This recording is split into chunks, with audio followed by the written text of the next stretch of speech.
Okay. Hello. Hello, everyone. Good evening. Welcome back to our English class. I hope everybody is all ready for another hour, another session, another evening with me. Okay. Again, welcome back to our English class. Now, for this evening, we are going to continue with our discussion on international phonetic alphabet. But before that, let's do a quick breathing exercise. On my cue, inhale, exhale. Okay, another one. Inhale, exhale. Okay. I hope everybody is ready for another session with me. Now, before that, let me just check if my presentation is all good and my audio is okay. For a moment.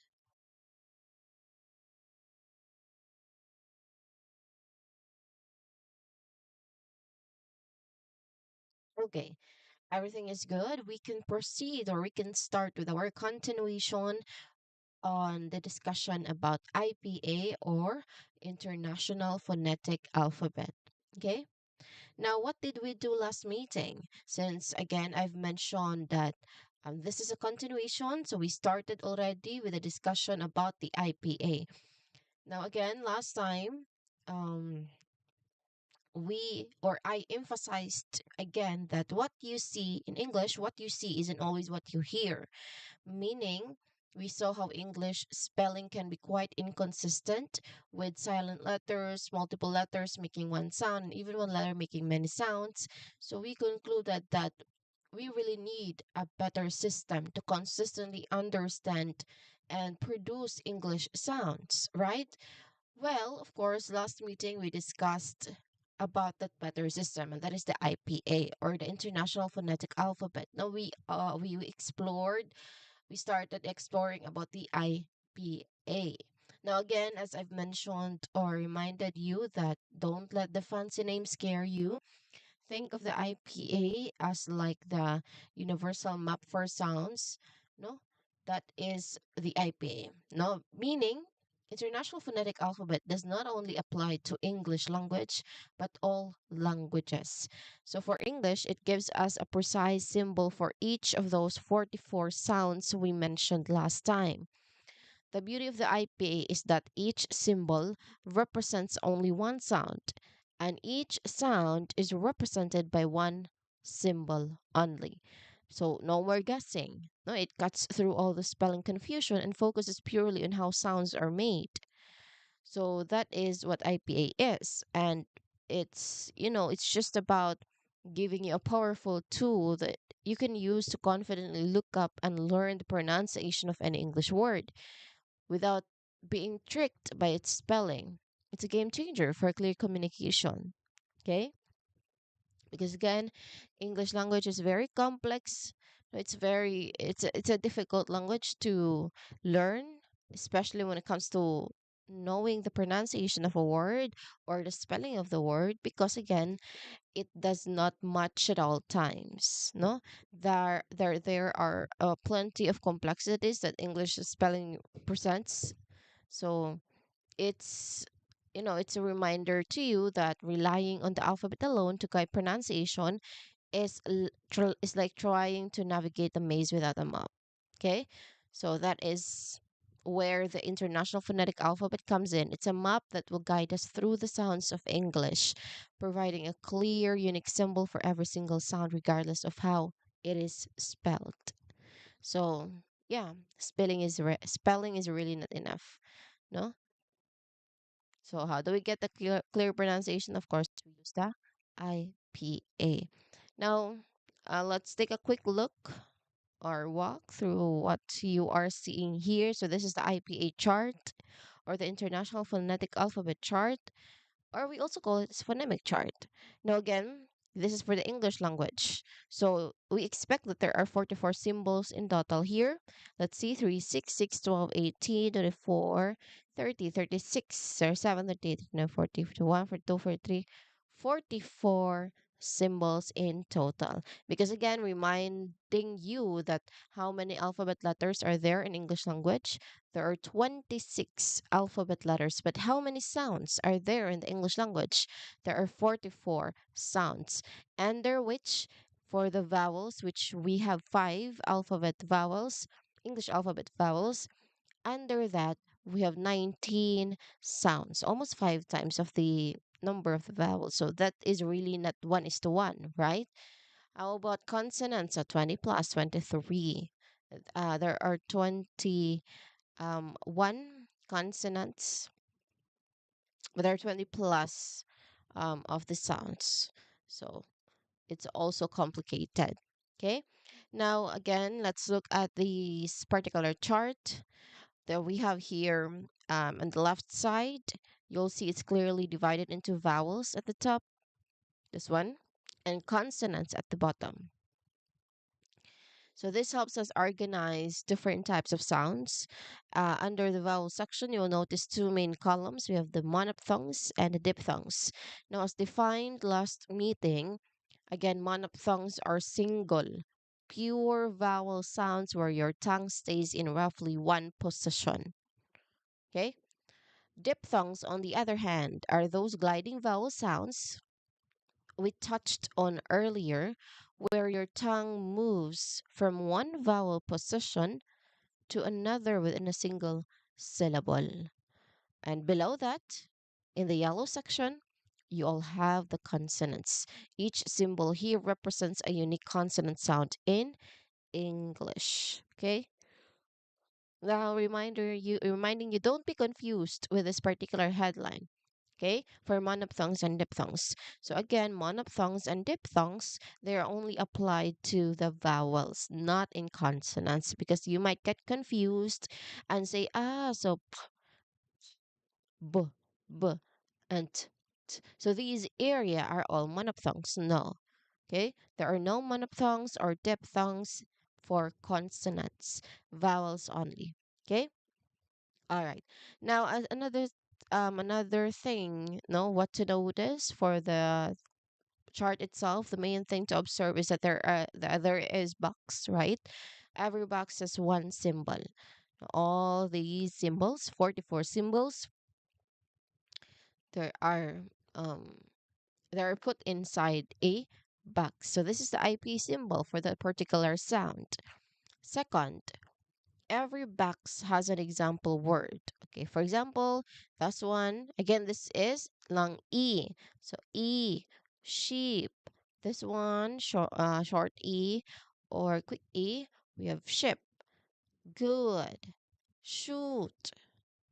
Good. Shoot. Bed. Okay, those are example words. Okay, it helps you connect the symbol to a sound you already know from English words. And then third, we also have there are no repeating symbols. That is to be expected.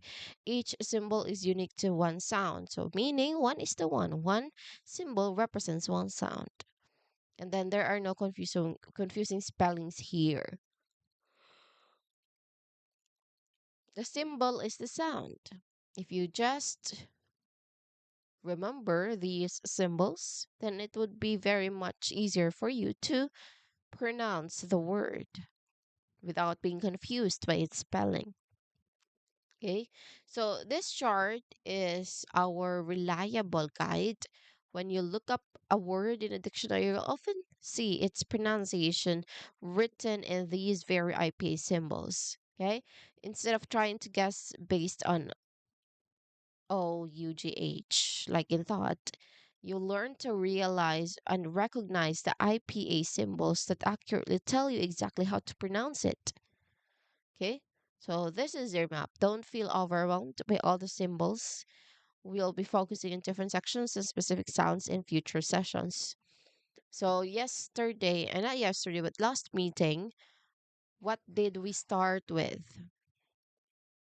Okay, so we started with this section. We started with the vowels, specifically the monophthongs.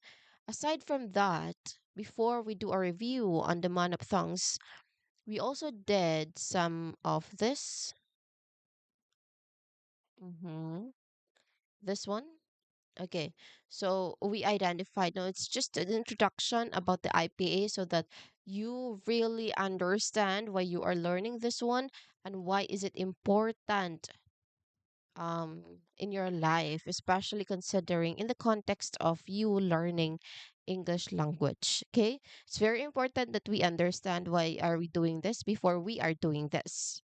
Because of course, you get motivated, no? You get motivated to learn because you already know the importance of this thing. Now here, the golden rule of IPA is that each IPA symbol represents only one unique sound, meaning one is to one. No? So that is the golden rule. The game changer, it's exactly why the IPA solves all those inconsistencies we talked about in English. So there are no silent letters in IPA and no tricky letter combinations that make one sound. Okay? And of course, what are different benefits? There are three that I've provided here, but there are plenty. First is it eliminates guessing. So this is huge because when you see a word's IPA, you know its exact pronunciation. No more wondering. And then standardized, it helps you understand pronunciation no matter the accent or dialect. So this means it's a universal language for sounds. No, despite different accents when it comes to learning and using English language, IPA helps you understand pronunciation. And last one, we have clearer learning. It helps you identify and practice sounds you might struggle with. So instead of just hearing a word and trying to imitate it, the IPA allows you to break a word down into its individual sounds, giving you a clear target for practice. If you find the TH sound difficult, you can focus on its specific IPA symbol and practice that one sound. Okay? So that's what we started with, no? To really, really know the importance of this one. And then next, okay, this is the question that I posed earlier. If spelling wasn't enough, how do we get clear pronunciation? And that is through IPA. Okay? That's how we get clear pronunciation. No? That's the answer of this one. Okay? Okay. Next. Okay, we are back with the IPA chart. Now, I've mentioned earlier that we've already started with the discussion on the IPA chart. We started with monophthongs. Okay, so as you can see in the chart itself, it really looks complicated, but it isn't. No, it's a powerful tool that brings clarity, consistency, and precision to learning English pronunciation. So, of course, don't be intimidated with this one. Okay, because once you know this, it's very beneficial to you when it comes to pronunciation. Okay, all right. Now, let's start with a short review on the monophthongs, which we started last meeting. Again, monophthongs is single pure vowel sounds. Diphthongs are gliding vowel sounds. So that is only those two monophthongs and diphthongs are under only vowels, not consonants. Okay. All right. Now, um, let's start with this one. Monophthongs. Meeting, we did start with monophthongs, right? So I'm just gonna go with a quick review because we have another discussion waiting for us. Now, in monophthongs, we have 2, 4, 8, 12. We have 12 of the monophthongs in vowels. Now, when it comes to this, there are vowels here that you see were included or were paired with a colon. Now, if you see that, this one, no, these monophthongs, then that means you say the word or the vowel a little longer. Okay? So that's the purpose of that actually. So don't get intimidated. But anyway, we have here 12 monophthongs starting with the long E. That's one.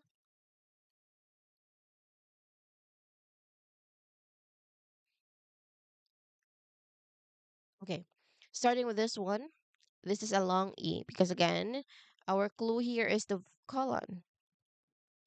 Now to produce this one, this sound is you just think of it as a smiling vowel. So smile. Okay, you start pulling the corners of your mouth back as if you're posing for a photograph. Now keep your tongue high, right behind your top teeth. It shouldn't catch the teeth, but it should feel very close to the roof of your mouth. Now hold the position for a fraction of a second longer than you think you need to. And in that duration, the fact that it's a long sound is what gives the this monophthong a signature quality. So we say it as E. E. What is the example we have here? Sheep. Another from that is we have feet, keep, meet, read, believe, me, she, be. So that is the long E vowel sound. Next we have the relaxed E. So it's basically not long E. So it's just E. No? The pronunciation is just E. Forget the smile.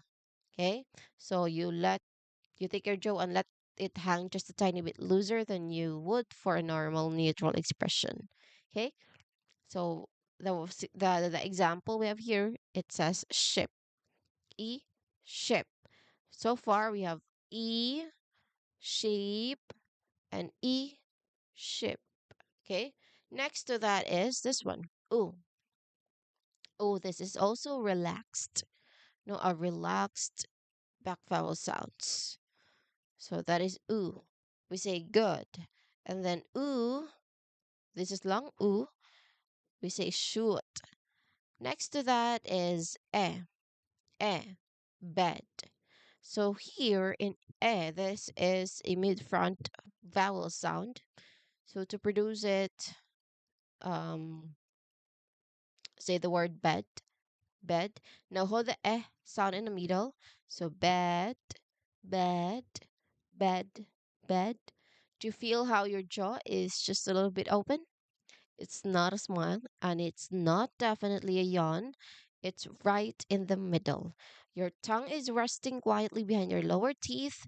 So if you start from E, which is a wide smile, and drop your jaw just a little bit, you will land perfectly on E. No, it's very natural, relaxed position. Don't overthink it.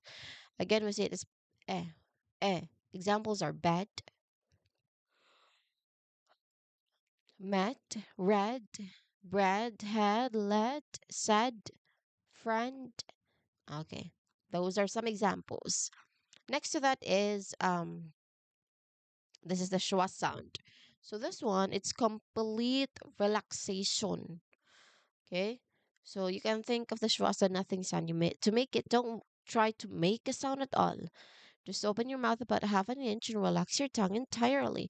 Now breathe out and use your voice. That soft short grunt you make, that is the sound. Okay, teacher, teacher.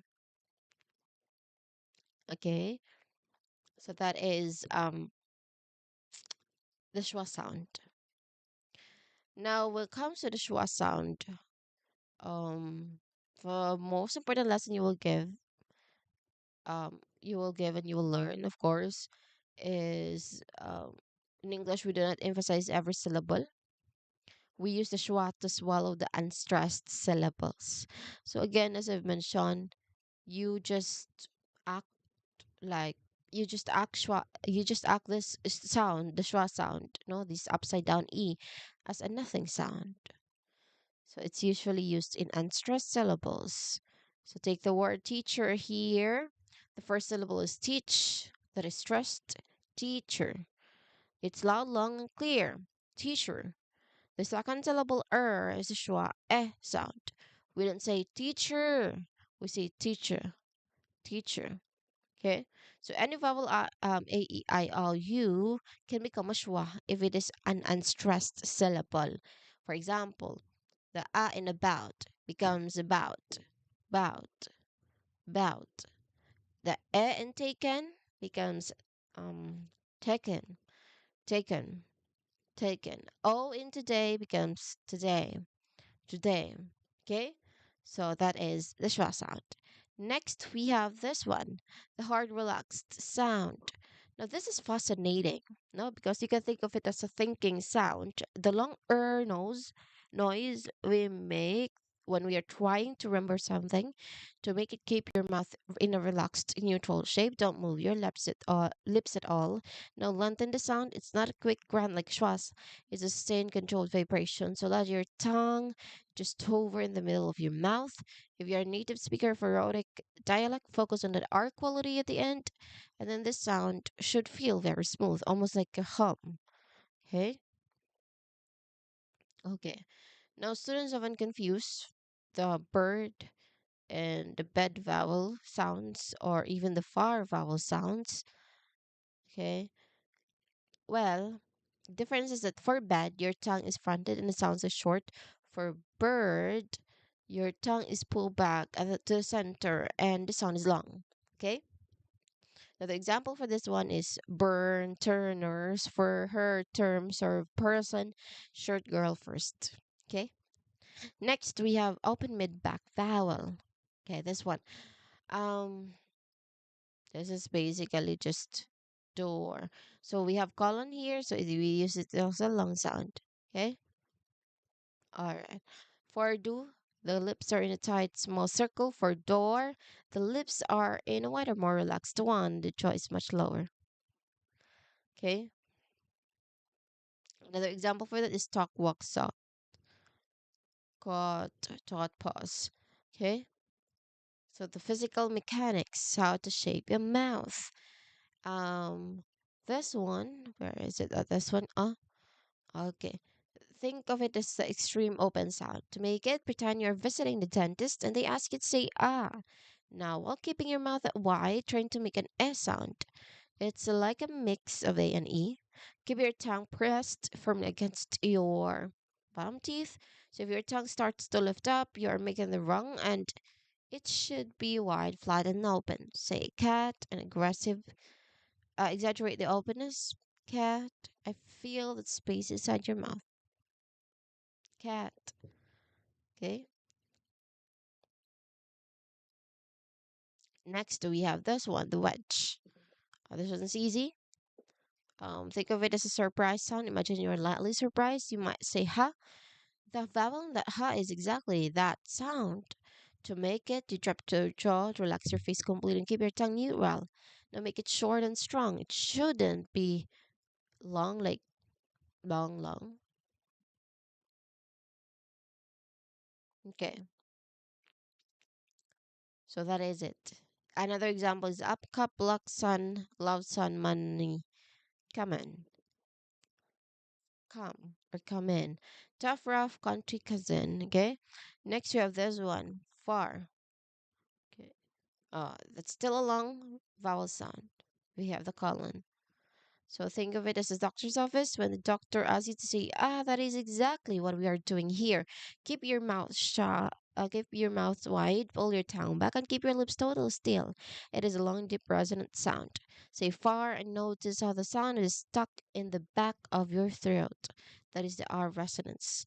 If your mouth feels closed or if your lips feel like they're doing work, you're closing off the cavern.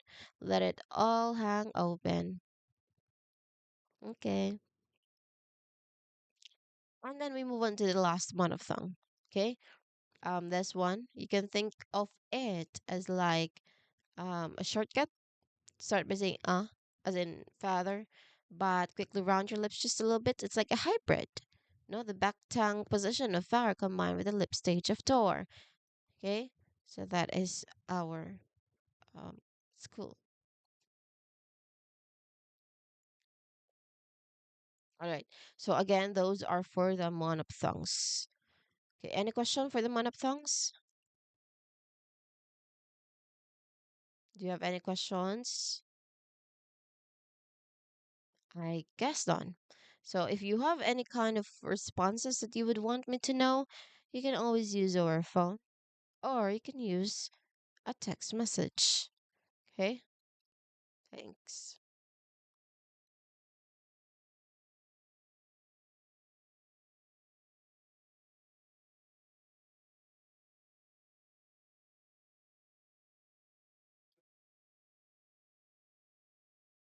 Okay.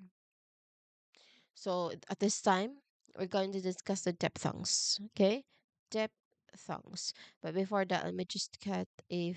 Let's have a 5 minute break or 3 minutes. 3 minutes good.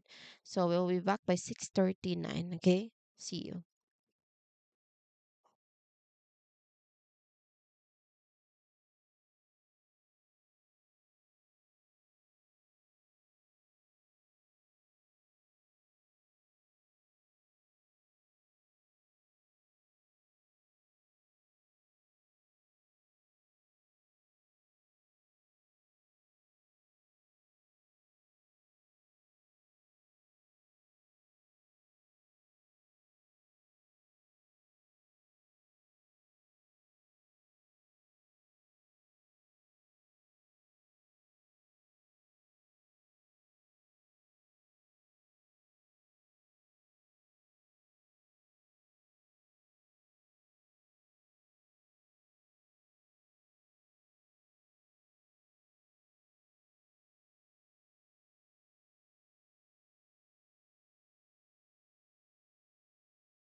Hello.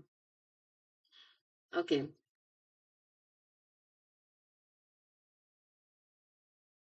Let's start over. Now for this one, we continue with the diphthong. Again, okay, all good. I heard myself already. So here, unlike monophthongs, where your tongue stays in one target position, diphthongs are gliding vowels. You start in one mouth position and smoothly transition your tongue and jaw to the second position within the same syllable. So the sound is a journey from point A to B, but smoother. Okay, so we start with this one. This is the first diphthong. For this, you can think of this as a sliding vowel. You start with the E in ship, and then now keep the sound going, but slowly let your jaw drop just a tiny bit, and let your tongue melt back to the center of your mouth. So don't stop in the middle. It's like a car rolling down a small hill. You don't hit the brakes, you just glide down. If you say it correctly, you'll hear the A color fading into a soft sound. Because the upside down E is a schwa sound, right? It's a nothing sound. Okay? So this one, um, this is a combination of E and A. So we say it as E, E. Again, this diphthong is pronounced as E. So example here is here, no? Here, dear, beer, here, near, fear, gear. Okay, those are different examples. Next to that is another diphthong. We have this one, E E, I'm sorry. So this one, think of it as an elevator glide. You start with the sound in bed, but as you hold the sound, move your tongue toward your teeth, so your jaw will close just a little bit, and start the and end at the E sound. It's a very clean rising movement. So if you stop halfway, it sounds like you're saying which is the wrong vowel.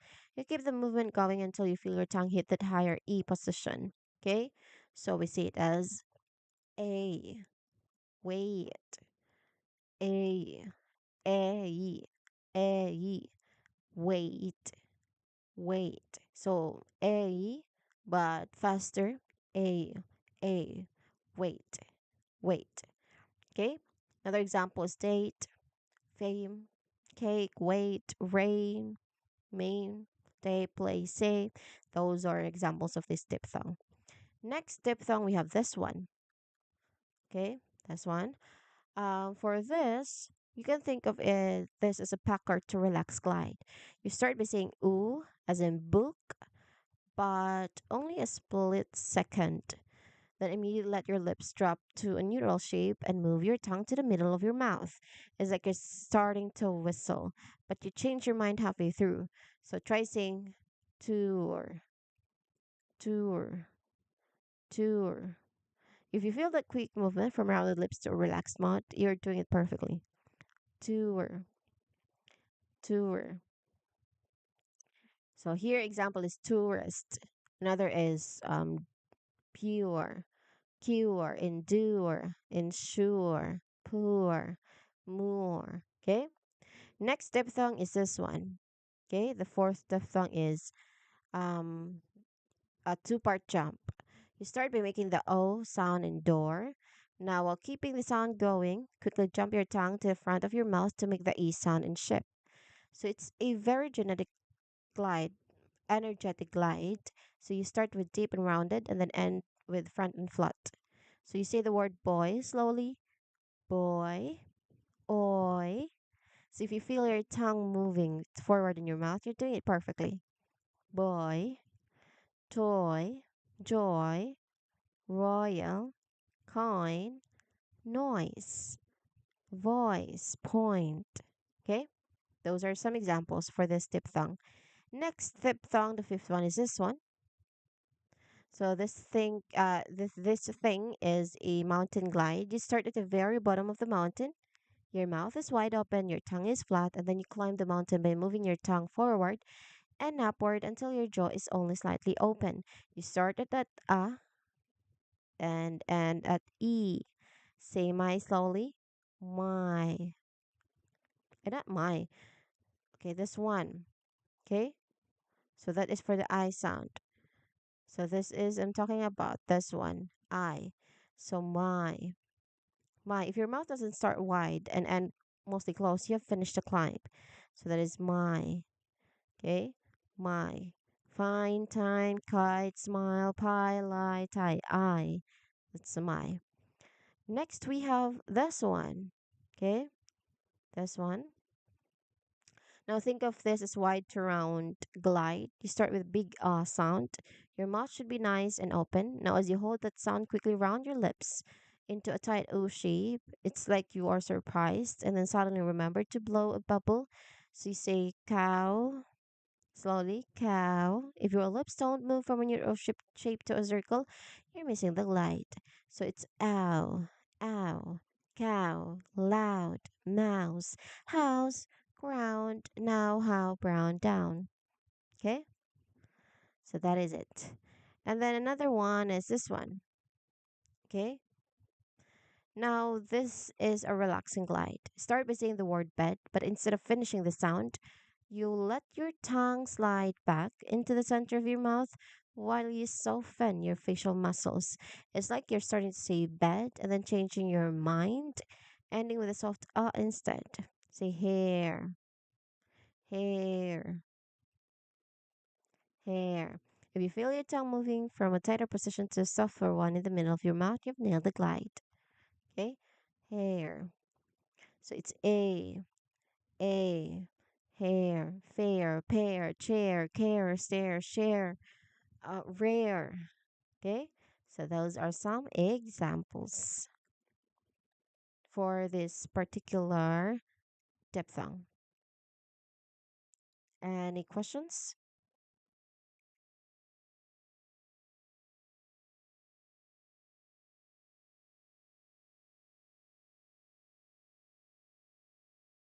I guess no questions. Now diphthong, for the last diphthong sound, we have this one. Okay, with an example of show. Now for this one, we have the schwa sound first and then an u sound, a relaxed u sound. So we start with a nothing sound. We start it with a relaxed sound, an ah sound, and then u, show, show. So that is an example. Show, you glide it between an ah sound, the schwa sound, and an u sound. Show, show, show. Okay, so that is the last diphthong. Now, how many diphthongs did we have here? We have three, six, seven, eight. There are seven diphthongs in total. So, out of these diphthongs, we have plenty to discuss more, which is not diphthong, but about consonants already. So, we're done with vowels. No, we're done with vowels. Again, the vowels are divided into two. We have monophthongs, single pure vowel sounds, and diphthongs, gliding vowel sounds. Okay? Now for monophthongs, you have 12. For diphthongs, we have 8. Now remember, all vowel sounds are voiced sounds, meaning that if you try to say these sounds, these vowel sounds, you feel a vibration here in your throat. For example, sheep, e, u, e, e, u, a, ah, oh. Okay. So when you try to say those different vowel sounds, you feel a vibration in there because it is voiced. All vowel sounds are voiced. There is a vibration when you try to say it, no? The sound. So those are the different vowel sounds from monophthongs to diphthongs. Again, monophthongs is single pure vowel sounds. Diphthongs are gliding vowel sounds. So that is what we've covered for this meeting. For this session, we've finished the vowel sounds with diphthongs. And we have already finished all in all the monophthongs and diphthongs of the vowel sounds. So next meeting, in the next session, you are going to learn about the consonant sounds of the IPA, or the International Phonetic Alphabet. So please get ready in advance if you can. And I will see you then. See you next meeting, everyone, and good night. Goodbye. I hope you've learned something new. Goodbye, everyone.